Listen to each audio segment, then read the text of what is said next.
तो अब देखते हैं हम वर्षा के वितरण को।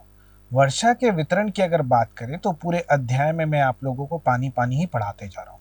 पानी कब गिरता है, पानी गिरने वाली ऋतुएं क्या होती हैं, पानी आता कैसे, पानी जाता कैसे, यही सब पढ़ रहे हैं हम लोग, है ना। तो अब मैं बताता हूँ कि वर्षा के वितरण को। वर्षा का वितरण मतलब कि क्या, कि वर्षा कितने कितने देर में या फिर किधर किधर ज्यादा गिरता है, किधर कम गिरता है, ये सारी चीज। विश्व की जलवायु जब पढ़ा रहा था उस समय भी आप लोगों को वर्षा के वितरण को मैंने पढ़ाया है। आई होप आप लोग उस समय पढ़े होंगे। नहीं पढ़े हैं तो मैं आप लोगों को फिर से आपको सजेस्ट करूंगा कि आप विश्व की जलवायु वाले अध्याय को जरूर पढ़ लीजिए। उसमें भी मैंने आप लोगों को वर्षा के वितरण को समझाया हुआ है।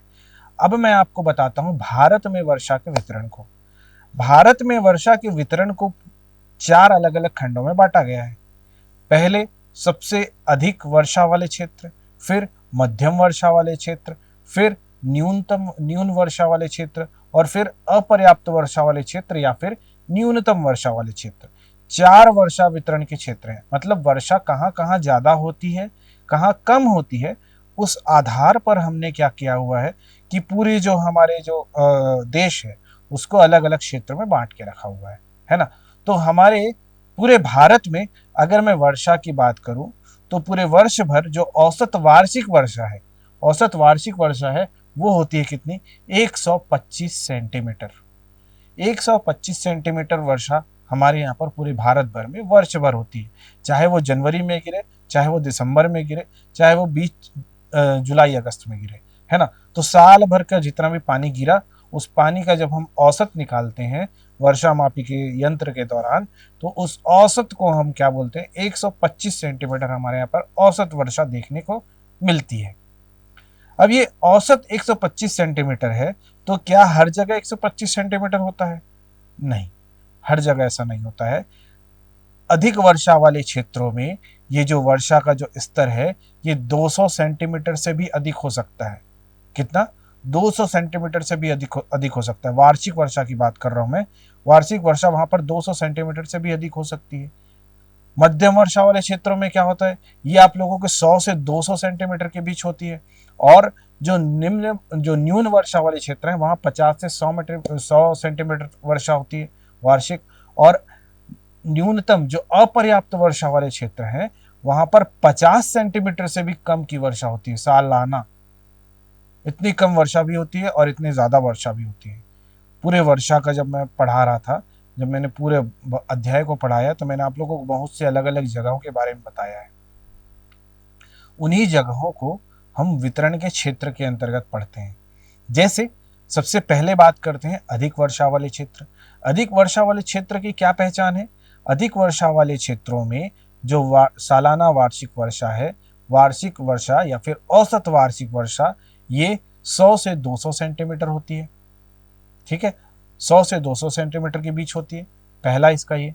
दूसरा, इस वर्षा के क्षेत्र कौन कौन से हैं? 200 सेंटीमीटर से ज्यादा भी हो सकती है ना। इस वर्षा के क्षेत्र कौन कौन से हैं? तो आप लोग देखते हैं हमारा जो मानसून जब आता है भारत में, भारत को आप लोग देखते हैं, भारत का ये नक्शा दिखाई दे रहा है आप लोगों को। इस भारत के नक्शे में जब आप लोगों को पश्चिमी तट जो दिखाई देता है ना, जो केरल से लेकर हमारे मुंबई तक का जो इलाका है या काठियावाड़ तक का जो इलाका है, जो हमारा तट क्षेत्र है, ये जो तट क्षेत्र है, ये तट क्षेत्र क्या है? पश्चिमी मानसून जो हमारे यहाँ आता है, इस पश्चिमी मानसून को क्या करता है, ये सबसे पहले ग्रहण करता है। तो सबसे ज्यादा वर्षा अगर कहीं हो रही है तो पश्चिमी घाट में हो रही है। पश्चिमी घाट में मतलब पश्चिमी घाट कहने का मतलब क्या हुआ, आप लोगों का पश्चिमी तट हुआ, है ना। पश्चिमी तट में सर्वाधिक वर्षा, फिर पश्चिमी घाट में सर्वाधिक वर्षा। फिर अगर मैं बात करूं तो जब मानसून लौटता है तो उस दौरान उत्तर पूर्वी हिमालय में वर्षा होती है ना। ये उत्तर पूर्वी हिमालय में जो वर्षा होती है, ये वर्षा कहाँ होती है? आप लोग जानते हैं, मैंने आपको मेघालय की पहाड़ियों में गारो, खासी और जयंतिया, ये 3 पहाड़ियों का नाम बताया था। इन 3 पहाड़ियों में बारिश के जो बादल हैं वो जाकर फंस जाते हैं। चाहे वो बंगाल की खाड़ी से होके जाएं, चाहे वो लौटते मानसून से आए, सभी तरह से वहां पे वर्षा सर्वाधिक होती है। वहीं पर आप लोगों को भारत का सबसे ज्यादा या फिर विश्व का सर्वाधिक वर्षा ग्रहण करने वाला जो क्षेत्र है, मासिन राम, वो देखने को मिलता है। ठीक है ना, ये आप लोगों का अधिक वर्षा वाले क्षेत्र है। ठीक है, ये समझ आया। ब्रह्मपुत्र की घाटियों में या फिर जो उसके निकटवर्ती जो हिमालय के जो क्षेत्र है, जो पूर्वी हिमालय का जो क्षेत्र है, उत्तर पूर्वी हिमालय बोलना चाहिए, है ना, उत्तर पूर्वी हिमालय का जो क्षेत्र है जहां से मानसून लौटता है, उस जगह पर वर्षा सर्वाधिक होती है। ब्रह्मपुत्र की घाटियों में भी वर्षा होती है, वहां पे 200 सेंटीमीटर के आसपास लेकिन होती है। ठीक है, तो सालाना हमारी जो वार्षिक वर्षा है ये 100 से 200 सेंटीमीटर वाली, ये हमारी, मैं आप लोगों को कुछ कुछ क्षेत्र बताया, इन क्षेत्रों में होती है 200 सेंटीमीटर से ज़्यादा वाले क्षेत्र। अब अगर मैं 100 से 200 सेंटीमीटर की बात करूं, या फिर दूसरी जो वर्षा के जो वितरण क्षेत्र हैं, वो क्या है, मध्यम वर्षा वाले क्षेत्र। मध्यम वर्षा वाले क्षेत्रों की क्या विशेषता है, यहाँ सालाना वार्षिक वर्षा, औसत वार्षिक वर्षा 100 से 200 सेंटीमीटर के मध्य होती है। ठीक, इसके प्रभावित क्षेत्र कौन कौन से हैं, या फिर इसके अंतर्गत कौन कौन से क्षेत्र आते हैं जहां पर 200 सेंटीमीटर से कम वर्षा होती है। अब ये क्षेत्र कौन कौन से हैं, हमारा गुजरात का दक्षिणी भाग, मतलब कि आपका सौराष्ट्र क्षेत्र या फिर काठियावाड़ क्षेत्र, ये वाला आपका पूरा हो गया, है ना। पूर्वी तमिलनाडु, उड़ीसा, प्रायद्वीपीय भारत का हमारा पूरा हिस्सा, हमारा झारखंड, बिहार, मध्य प्रदेश, छत्तीसगढ़, ये सभी क्या है, 100 से 200 सेंटीमीटर के आसपास की वर्षा ग्रहण करने वाले क्षेत्रों में इनका नाम आता है। ठीक है, फिर अगर हम बात करें, तीसरा जो हमारा वर्षा वितरण का क्षेत्र है वो क्या है, न्यून वर्षा क्षेत्र। न्यून वर्षा क्षेत्र की क्या विशेषता, मैंने आपको शुरुआत में ही बता दिया था। न्यून वर्षा क्षेत्र की विशेषता क्या होगी कि वहां 50 सेंटीमीटर से लेके 100 सेंटीमीटर तक की वर्षा होगी। ऐसे वर्षा के क्षेत्र हमारे यहाँ पर कहाँ पर है, ऐसे वर्षा के क्षेत्र हमारे यहाँ पर पश्चिमी उत्तर प्रदेश, अर्थात हमारा जो नोएडा है, हमारा जो ग्रेटर नोएडा है, हमारा जो उससे रिलेटेड जो आजू बाजू के जो क्षेत्र हैं, हरियाणा क्षेत्र हुआ, है ना, जो हमारा दिल्ली हुआ, जो हमारा यमुना का क्षेत्र हुआ, यमुना की जो घाटियां, यमुना के जो तट हुए, उन तटों पर जो हमारा जो क्षेत्र हुआ मेरठ वगैरह के आसपास, इन जगहों पर क्या होती है, आप लोगों की न्यूनतम वर्षा होती है। जो राजस्थान है, जो हमारा पूर्वी राजस्थान है, जो हमारा दक्कन का पठार है, जहाँ पर आप लोगों को दक्कन के पठार में आप लोगों को दिखाई देता है क्या, महाराष्ट्र का एक जगह जिसको हम बोलते हैं क्या, सूखा का सबसे बड़ा इलाका, है ना। वो जो सूखा का सबसे बड़ा इलाका है महाराष्ट्र में, वो 3 अलग अलग पहाड़ियों से घिरने के कारण वो बहुत ज़्यादा सूख जाता है ना। तो वहाँ पर पानी की अलग समस्या होती है, महाराष्ट्र में सूखा पड़ता है। सेम वही आप लोगों को, महाराष्ट्र एक ऐसा टेरिटरी है, महाराष्ट्र की भौगोलिक सीमा ऐसी है कि महाराष्ट्र में पश्चिमी घाट एक साइड होती है, पश्चिमी घाट के एक साइड जो रहने वाला जो महाराष्ट्र है, वो महाराष्ट्र पूरी तरह से पानी पानी रहता है। वहाँ पानी, मुंबई में आप देखेंगे पूरा पानी ही पानी, है ना। आप लोग पूरा महाराष्ट्र का बॉर्डर देखेंगे, मतलब महाराष्ट्र की जो तटीय महाराष्ट्र को देखेंगे, तो वहाँ पानी से जनजीवन अस्त व्यस्त हो जाता है, इतना पानी गिरता है, इतना पानी। और वहीं इस पहाड़ी के ठीक पीछे जब आप जाएंगे, तो इस पहाड़ी के ठीक पीछे, चूंकि पहाड़ी बहुत ऊंची है, जो पश्चिमी घाट है वो बहुत ज़्यादा ऊंचा है, इस कारण इसके पीछे पानी नहीं गिरता है, तो वहाँ पर सूखा पड़ता है, और वहाँ आपको देखने को मिलती है ज़बरदस्त सूखा, है ना। वो सूखा पड़ता है, वहाँ पर आपको फसल ही नहीं होती है, भूखमरी जबरदस्त देखने को मिलती है। ठीक है, फिर हम बात करते हैं न्यून वर्षा क्षेत्र वाले जो क्षेत्र और कौन से हैं, आपका राजस्थान का जो जोधपुर इलाका है वो हो गया। ठीक, फिर हम बात करें कुछ जो है अपर्याप्त वर्षा के क्षेत्र है। अपर्याप्त वर्षा के क्षेत्र मतलब कि इट इज कंप्लीटली इग्नोर्ड, यहाँ पर पूरी तरीके से ना जो हमारा क्या कहते हैं, वह मौसम ने या फिर जलवायु ने या फिर उसकी भौगोलिक अवस्थाओं ने, उन भौगोलिक अवस्थाओं ने इन जो क्षेत्रों को पानी प्रदान ही नहीं किया है। 50 सेंटीमीटर से कम वर्षा होती है यहाँ। ये 50 सेंटीमीटर से कम वर्षा वाले जो क्षेत्र हैं, ये क्षेत्र कौन कौन से हैं, आपके आंध्र प्रदेश के कुछ क्षेत्र, कर्नाटक के कुछ क्षेत्र, मैं वही बता रहा हूँ, जो क्षेत्र पश्चिमी घाट, पूर्वी घाट, दक्कन के पठार, इन सब के प्लेटों के ऊपर है ना, इन जगहों पर पानी पहुंच ही नहीं पा रहा है, तो इन जगहों पर क्या हो रहा है, वर्षा नहीं के बराबर हो रही है ना। लद्दाख क्षेत्र तक तो पूरी वर्षा की जो आर्द्रता है वो तो समाप्त हो जाती है, तो वहां पर वर्षा हो ही नहीं पा रही है ना।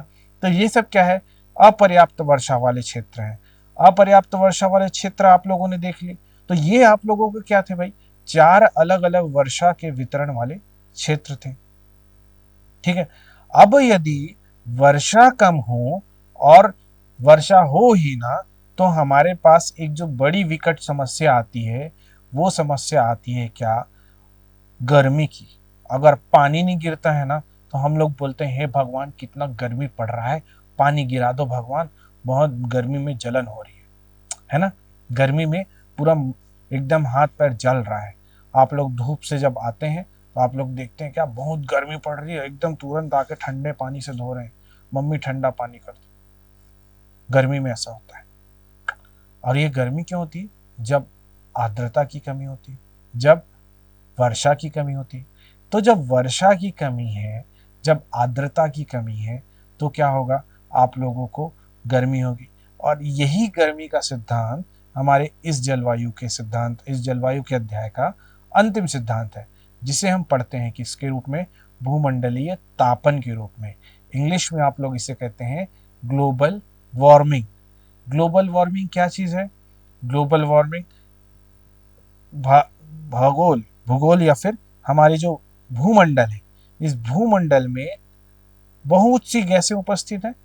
उन गैसों की जब मात्रा में, उन गैसों की जब अमाउंट है, जो सांद्रता है, जो उसके परसेंटेज है, उसमें जब वेरिएशन आता है, उसमें जब भिन्नता आती है, या उसका जब संतुलन बिगड़ता है ना, संतुलन बिगड़ता है, क्योंकि हर प्रकार की चीजों का अपना अपना महत्व है। तो जब जो चीजें हमारे पृथ्वी में जिस मात्रा में होनी चाहिए, जिन गैसों को, वो गैसें जब अपनी मात्रा से ऊपर उठ जाती हैं, तो फिर क्या होता है, असंतुलन पैदा होता है। और ये असंतुलन पैदा होने से क्या होता है कि पृथ्वी का तापमान, जो आप लोगों ने पूरा वायुमंडलीय परिसंचरण का मेरे साथ अध्याय पढ़ा हुआ है, मैंने आप लोगों को बताया है कि वायुमंडलीय परिसंचरण के कारण ही हमारे पृथ्वी में उष्मा और उष्मा की सारी चीजें, सौर विकिरण वगैरह सारी चीजें यहाँ पर ऑपरेट होती हैं, है ना। तो यहाँ पर जब भूमंडलीय तापन की जो प्रक्रिया है, इस भूमंडलीय तापन की प्रक्रिया का जो मूल जो कार्य है वो क्या है, वो आपका कार्बन डाइऑक्साइड जो गैस है, उस कार्बन डाइऑक्साइड गैस की सांद्रता जब वायुमंडल में उसके अनुमानित सांद्रता से ऊपर उठ जाती है या उससे ज्यादा हो जाती है, तो क्या होता है, जो वायुमंडल है उसका तापमान बढ़ जाता है। इसी को हम क्या बोलते हैं, भूमंडलीय तापन, ग्लोबल वार्मिंग। तो क्या केवल कार्बन डाइऑक्साइड ही एकमात्र ऐसा गैस है जिसके कारण ये भूमंडलीय तापन होता है? कार्बन डाइऑक्साइड आप सभी जानते हैं कि हम सांस में ग्रहण करते हैं वो ऑक्सीजन है, और हम सांस जो त्याग रहे हैं, है ना, श्वास और प्रश्वास की जो प्रक्रिया है, इस प्रक्रिया में हम जो श्वासों का जो हम त्याग कर रहे हैं, जो विसर्जन कर रहे हैं, वो क्या है भैया, वो हमारा कार्बन डाइऑक्साइड है। तो आप बोलेंगे कि भूमंडलीय तापन के लिए क्या हम जिम्मेदार हैं? क्योंकि कार्बन डाइऑक्साइड तो हम भी त्याग रहे हैं ना, तो क्या हम जिम्मेदार हैं उसके लिए? इंसान जिम्मेदार है भूमंडलीय तापन के लिए? तो नहीं। पृथ्वी हमेशा हर किसी को पर्याप्त अवसर देती है, जीवन जीने के लायक पर्याप्त संसाधन देती है। गांधी जी ने यह कहा था। गांधी जी के ये शब्द संसाधनों पर होने वाले मानवीय अतिक्रमण को संबोधित करते हैं। आप लोगों को जानना होगा कि जो भूमंडलीय तापन है, वो भूमंडलीय तापन किसी व्यक्ति या किसी जानवर या किसी जीवित या सजीव श्रृंखला प्रणाली, जो सजीव जो हमारे जगत है, उस जगत के कारण नहीं हो रहा है। आपको क्या लगता है कि हम जो लोग हैं इतना ज्यादा कार्बन डाइऑक्साइड निकाल ले रहे हैं, है ना, हम दिन भर इतना ज्यादा कार्बन डाइऑक्साइड हम एग्जिबिट कर रहे हैं, उत्सर्जित कर रहे हैं कि वो पूरे पृथ्वी को गर्म कर दे रहा है? नहीं, ऐसा तो नहीं है। क्योंकि हम ये भी जानते हैं कि हमने जिन पौधों को लगाया है, वो पौधे क्या करते हैं, इन जो हमारे द्वारा छोड़ी गई जो कार्बन डाइऑक्साइड है उसको ग्रहण करते हैं, और उसके माध्यम से अपना भोजन पकाकर वो प्रकाश संश्लेषण की प्रक्रिया के उपरांत अपना भोजन बनाकर हमें क्या देते हैं, ऑक्सीजन देते हैं। ये तो हम जानते हैं ना। तो हमारा जो कार्बन डाइऑक्साइड है, वो हम अगर पौधे ना काटे या हम पेड़ ना काटे, तो हमारे जो पेड़ पौधे हैं और हमारा जो लोगों का जो अनुपात है, ये जो अनुपात है, ये दोनों अनुपात बराबर हो जाएगा, है ना। तो हमको क्या करना चाहिए कि जितना ज्यादा लोग हैं उतने ज्यादा पेड़ लगा दो। मतलब अगर 140 करोड़ पेड़ है तो 140 करोड़ लोग हैं तो 140 करोड़ आप पेड़ लगा डालो। इतना पेड़ आपको मतलब पर्याप्त हर साल इतना लगाना पड़ेगा भाई, तब जाके आपका पर्यावरण थोड़ा बहुत संतुलित रहेगा। ये भारत की कहानी है। अब भारत को आप छोटे स्तर पे, आप अपने गांव के स्तर पे ले लो, आप अपने शहर के स्तर पे ले लो, अपने मोहल्ले के स्तर पे ले लो, आप जिस कॉलोनी में रहते हैं उस कॉलोनी के स्तर पर ले लो, आप सभी जगह पर इस चीज को करिए कि आप कॉलोनी में जितने लोग हैं कम से कम कॉलोनी में उतने पेड़ तो होने चाहिए ना, तब तो बैलेंस बनेगा। अगर बैलेंस बिगड़ा तो वायुमंडल में गैसों की सांद्रता में जो असंतुलन होगा उससे क्या होगा भाई, भूमंडलीय तापन होगा। अगर आपके कॉलोनी में 50 परिवार है, 50 परिवार अगर 50 पेड़ नहीं लगा रहे हैं तो क्या होगा, 50 पेड़ों के जो ऑक्सीजन का जो भार है वो तो बाहर पड़ेगा, और आपकी कॉलोनी क्या होगी भाई, गर्म होगी, राइट। तो ये जो गर्म और ठंड होने का सिद्धांत है या फिर पृथ्वी के लिए जो ये काम करता है वो भूमंडलीय तापन है। भूमंडलीय तापन के बहुत सारे कारण हैं। एक कारण है आप लोगों का जो अति हम कर रहे हैं, है ना, प्राकृतिक संसाधनों के प्रति मानवीय क्रियाकलाप, जो हमारा सबसे बड़ा वो है। मानवीय क्रियाकलापों के ही और भी अलग अलग यूज है ना। पहला, हम प्राकृतिक संसाधनों का दोहन कर रहे हैं। दूसरा, हम बहुत ज़्यादा आजकल, मतलब आप लोग देखते हैं कि आजकल जो वाहनों की उपलब्धता इतनी ज़्यादा हो गई है कि हम हर कोई वाहन ही उपयोग करते जा रहे हैं, है ना। कोई आज के दौर में आपको साइकिल उपयोग करते नहीं दिखाई देता है। तो साइकिल भी एक अच्छी चीज़ है, साइकिल का उपयोग करो। उसके बजाय मतलब जो हम पहले तो हम कारण ही देख लेते हैं। कारण क्या है, सबसे पहला तो हम लोग क्या देखें कि मानवों का जो अतिक्रमण है प्राकृतिक संसाधनों पर, पेड़ों की ओर, जंगलों की ओर, भूमि की ओर, हम समस्त प्राकृतिक संसाधनों को क्या कर रहे हैं, अतिक्रमण करके बर्बाद कर रहे हैं, जिसके कारण क्या हो रहा है, भूमंडलीय तापन बढ़ रहा है। फिर हम बात करें जो मानवीय क्रियाकलाप का जो दूसरा अंग है, मानव मशीनीकृत होता जा रहा है। मानव ज्यादा से ज्यादा मशीनों की ओर ट्रांसफर हो रहा है। मशीनों के लिए आप लोगों की ऊर्जा की आवश्यकता है, और उस ऊर्जा के निर्माण में सबसे ज्यादा उपयोग होने वाला प्राकृतिक संसाधन अगर कोई है तो वो है आप लोगों का खनिज संसाधन। खनिज संसाधनों में जो आप लोगों के उपयोग होने में जो सबसे ज्यादा ऊर्जा का उपयोग, जो ऊर्जा प्रदान करने वाला जो खनिज है वो है कोयला। और कोयले से आपको क्या मिलता है, ऊर्जा। अब कोयले से ऊर्जा तो आपको मिलती है, लेकिन उससे निकलता है क्या, carbon dioxide gas. Carbon dioxide gas किससे निकल रहा है, मतलब आप दिन भर लाइट जला के एकदम कूलर पंखा चालू करके बैठे हो और आप सोचोगे कि भाई गर्मी बढ़ रही है, नहीं, पेड़ लगाना पड़ेगा भाई, पेड़ों को बचाना पड़ेगा। सोलर सेल इसका एक अच्छा उपाय हो सकता है, आप उसकी ओर जा सकते हैं। आप सोलर ऊर्जा, हमारी जो सौर ऊर्जा है उसकी ओर शिफ्ट हो जाइए। आजकल पंखे आ गए हैं जो कि क्या होते हैं, विंड एनर्जी से चलने वाले लाइट आ गए हैं, विंड एनर्जी से चलने वाले पंखे भी आ गए हैं, है ना। आप लोग इनोवेशन की दुनिया में जब आगे बढ़ते हैं तो आपको बहुत सी चीज़ें अलग अलग नई नई दिखाई देती हैं। औद्योगिकीकरण जो है, हम इंडस्ट्रीज इतनी ज़्यादा लगाते जा रहे हैं कि हमने जो पर्यावरण है उसको पीछे कर दिया और इंडस्ट्री को हम आगे बढ़ाते गए। ठीक है, हम विकास की दौड़ में इतने अंधाधुंध विकास कर रहे हैं कि हम जो प्राकृतिक संसाधन, जो सजीव जगत है, उसके पूरे संतुलन को बिगाड़ रहे हैं। आप लोग देख रहे हैं कि बेंगलोर के आसपास, जो कर्नाटक के आसपास पेड़ काटे जा रहे हैं। आप लोग देखते हैं राजस्थान में पेड़ काटे जा रहे हैं, अरावली के जंगल काटे जा रहे हैं, हसदेव अरण्य काटा जा रहा है ना। बहुत सारे अलग अलग जगहों पर जंगलों की कटाई की जा रही है। क्यों, केवल और केवल खनिज संसाधनों के लिए। क्यों, इंसान की जो भूख है, इंसान की भूख, चाहे वो संसाधनों के लिए हो चाहे वो पैसों के लिए हो, उसने ही अपरोक्ष रूप से या फिर परोक्ष रूप से, जिसे आप लोग कहते हैं इनडायरेक्ट रूप से, जो संसाधन है या फिर जो पृथ्वी का जो तापमान है उसको बढ़ाया है ना। तो पृथ्वी का जो तापमान बढ़ने में जो सर्वाधिक जो बड़ा कारण है वो तो मानवीय क्रियाकलाप ही है। मानवीय क्रियाकलापों में आप लोग बहुत सारे कारण आप लोगों के पुस्तकों में दिए हुए हैं, उस पुस्तक को पढ़िए और उसमें और भी आप लोगों को सीखने को मिलेगा। इसके अतिरिक्त आप लोगों को संपूर्ण अध्याय मैं यहाँ पर अब समाप्त कर रहा हूँ। ये भूमंडलीय तापन के इस चैप्टर के साथ आप लोगों का जलवायु अध्याय समाप्त होता है। इसके बाद आप लोग मेरे से इसमें क्वेश्चन आंसर जरूर देख लीजिएगा। क्वेश्चन आंसर मैं आप लोगों को हर अध्याय में कराता चला हूँ, तो आप लोग क्वेश्चन आंसर को मैं अभी आप लोगों को ऑडियो फॉर्मेट में, आपको ऑडियो वीडियो फॉर्मेट में आपको प्रोवाइड कर रहा हूँ। ठीक है, तो वो आप देख लीजिए और आप लोग अपने आंसर क्वेश्चन तैयार करके रखिए। भूगोल की इस कक्षा में जुड़े रहने के लिए धन्यवाद। चलिए, भारत की जलवायु अध्याय आप लोग अभी हमारे साथ पढ़ चुके हैं। आप लोगों को यह अध्याय पूरी तरीके से समझ आ चुका होगा। अब हम इसके प्रश्नों को देखना शुरू करते हैं।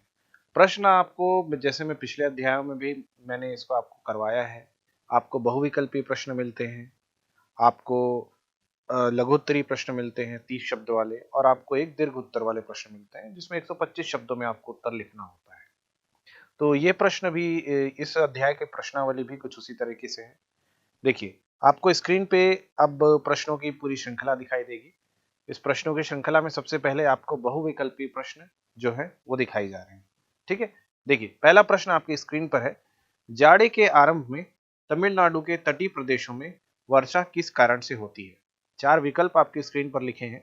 दक्षिण पश्चिमी मानसून, उत्तर पूर्वी मानसून, शीतोष्ण कटिबंधीय चक्रवात, और घ है स्थानीय वायु परिसंचरण। आपको चार विकल्प क ख ग घ चारों दिखाई दे रहे हैं। इनमें से मैंने आपको अध्याय जब मैं पढ़ा रहा था उसी समय मैंने आपको ये चीज बता दिया था कि तमिलनाडु में जो तटीय प्रदेशों में जो वर्षा होती है वो लौटता मानसून या मानसून के निवर्तन वाली, जो मैंने आपको एक इकाई पढ़ाई थी, जो छोटा सा एक चैप्टर पढ़ाया था, उस वाले अंश में मैंने ये बताया था कि जो लौटता मानसून है वही उत्तर पूर्वी मानसून होता है, और उसी के कारण क्या होता है, तमिलनाडु के तटीय प्रदेशों में वर्षा होती है। ठीक है, तो इसका आंसर होगा विकल्प ख। दूसरा प्रश्न देखिए, दूसरा प्रश्न आपकी स्क्रीन पर है। भारत के कितने भूभाग पर 75 सेंटीमीटर से कम औसत वार्षिक वर्षा होती है? विकल्प हैं क आधा, ख दो तिहाई, ग एक तिहाई, और घ तीन चौथाई। मैंने आप लोगों को वर्षा का वितरण पढ़ाया। वर्षा के वितरण के दौरान आप लोगों को मैंने चार वर्षा वितरण के जो अलग अलग क्षेत्र हैं, सर्वाधिक, फिर मध्यम, फिर न्यून, और एक अपर्याप्त वर्षा वाले क्षेत्र पढ़ाए हैं।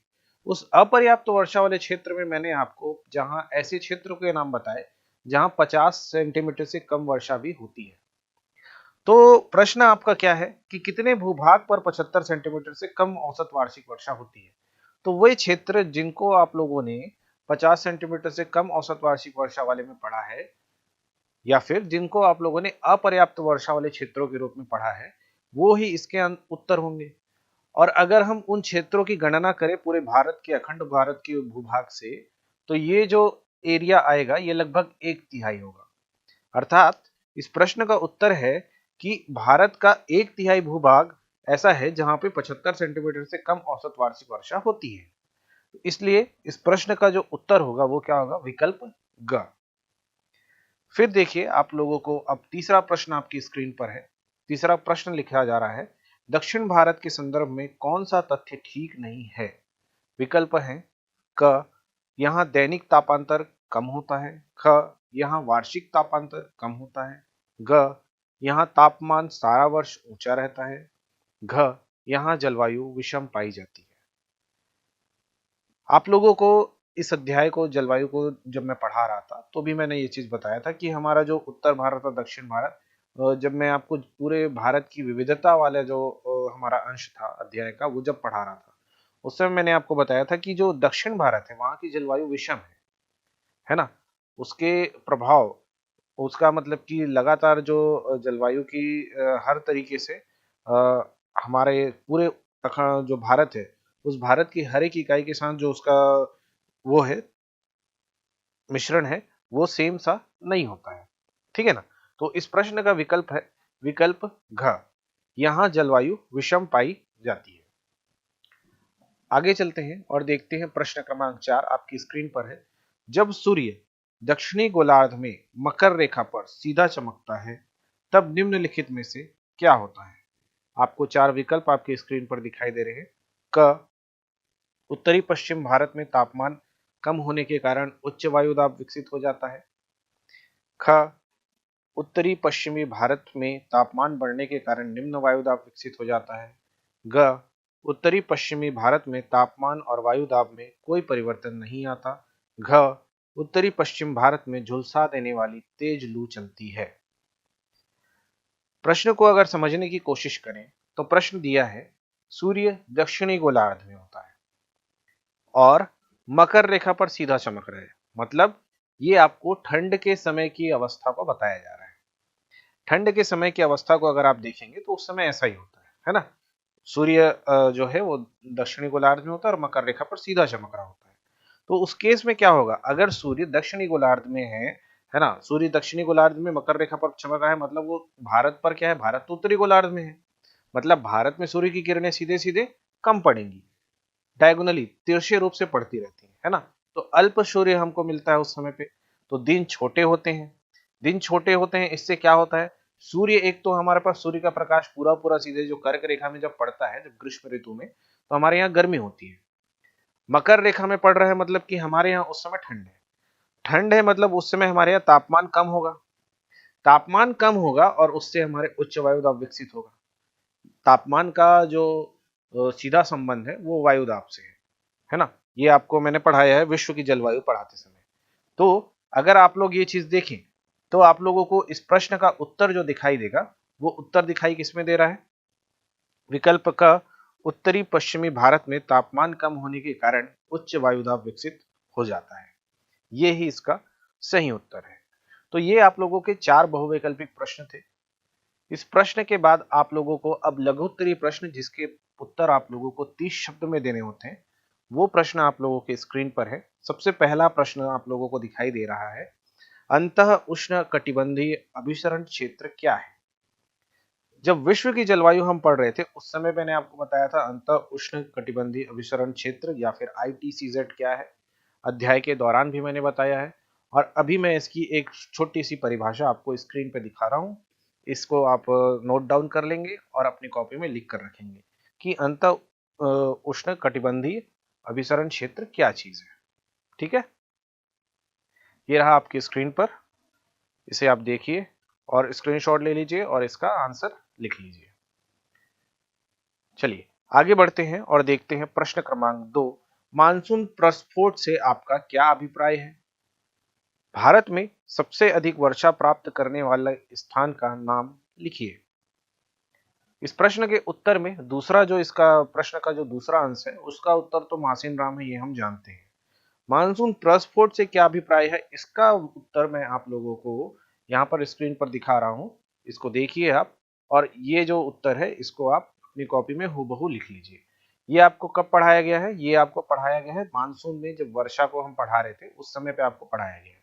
ठीक है, मानसून प्रस्फोट। आगे चलते हैं और देखते हैं प्रश्न क्रमांक 3।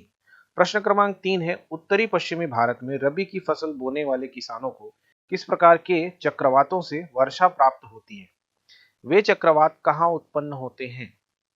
इस प्रश्न को मैंने आप लोगों को समझाया था कि भूमध्य सागर से उठने वाली जो हवाएं हैं वो जब हमारे पश्चिमी विक्षोभ के कारण यहाँ आती हैं तो उष्णकटिबंधी जो हमारी चक्रवात होते हैं, उन चक्रवातों के कारण क्या होता है, हमारे उत्तर भारत में पंजाब और हिमाचल के क्षेत्रों में लगा उससे पश्चिमी विक्षोभ के कारण वर्षा होती है ना।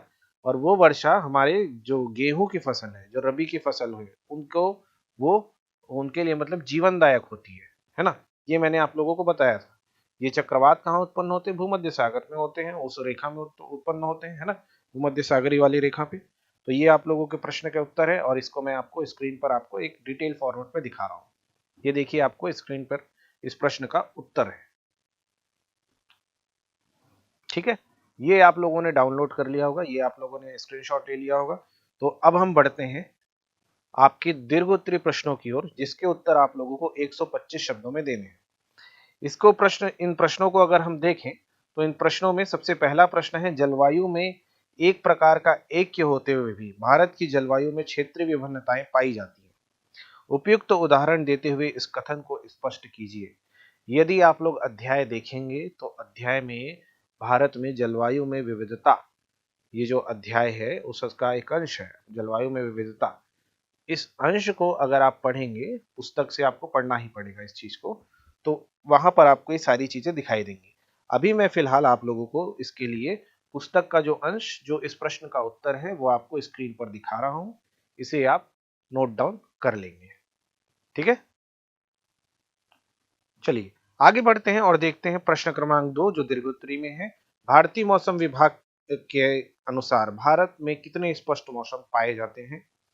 किसी एक मौसम की दशाओं की सविस्तार व्याख्या कीजिए। आप लोगों को मैंने भारतीय मौसम विभाग के अनुसार 4 मौसम बताए हैं। ग्रीष्म ऋतु, शीत ऋतु, दक्षिण पश्चिम मानसून और मानसून का निवर्तन। ये चारों की डिटेल आप लोगों को दे देनी है, ठीक है, इस प्रश्न में। और इसमें से किसी एक मौसम की दशाओं की सविस्तार व्याख्या करनी है। तो सविस्तार व्याख्या मैंने आप लोगों को वर्षा, अगर आप लोग शीतकाल लेते हैं तो मैंने उसमें तापमान कैसे होता है, वायुदाब कैसा होता है, वर्षा किस प्रकार से होती है, मैंने आपको अलग अलग उसके जो अलग अलग जो हमारे पैमाने हैं उन सभी पैमानों पे मैंने हर एक मौसम की विस्तृत व्याख्या आपको बताई हुई है, ठीक है। तो आप चाहे तो ग्रीष्म ऋतु, चाहे तो शीत ऋतु, जो भी आप लोगों को अच्छा लगे उस व्याख्या को आप लिख सकते हैं। मैं आप लोगों को यहाँ पर चारों ही व्याख्या, चारों मौसम में से किसी भी मौसम की आप व्याख्या लिख सकते हैं, ठीक है ना। 4 मौसम पाए जाते हैं वो तो बता दिया, और 4 मौसम के क्या क्या उत्तर हो सकते हैं तो आपको अभी लगातार देखिए। सबसे पहले आपको दिखाई दे रहा है शीत ऋतु। इस शीत ऋतु का आंसर ये आपकी स्क्रीन पर है। फिर देखिए आपको अब दिखाई दे रहा है ग्रीष्म ऋतु। ग्रीष्म ऋतु का ये आंसर आप लोगों के स्क्रीन पर है। फिर हमने पढ़ाया था आपको दक्षिण पश्चिम मानसून वाला जो केस है, उस केस का आंसर आप लोगों को दिखाई दे रहा है यहाँ पर। इसके 2 अंश है, दक्षिण पश्चिम मानसून के 2 अंश है।